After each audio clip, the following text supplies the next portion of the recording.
باد څه شی دی؟ د هوا افقي جریان باد بلل کېږي. تیز لمر ځمکه سوځوي. د ځمکې ځینې برخې شګلنې، ځینې یې څړځایونه او ځینې یې بیا جهیلونه دي. څرنګه چې د ځمکې شرایط بېلابېل دي، نو د لمریزو وړانګو د جذبولو توانونه یې هم بېلابېل دي او هوا ته د تودوخې ورکولو توانونه یې هم مختلف دي.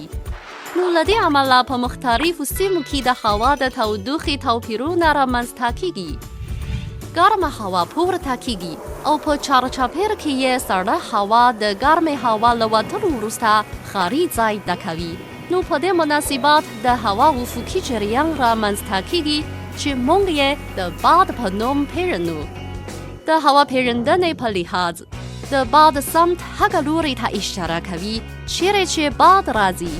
د بېلګې په توګه د شمال لویدیځ باد له شمال لویدیځې خوا څخه باد ته اشاره کوي.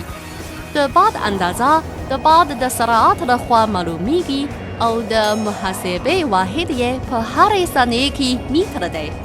د ګراز خلک د بیوفوت له درجه بندۍ سره سم د باد اندازه ټاکي. فرانسیس بیوفوت چې د بریتانیې و، په 1805 کال کې په ځمکې او سمندر د پاسه پر مادیاتو د باد له اغېزمنو حالتو سره سم د بیوفوت درجه بندي ټاکلې ده.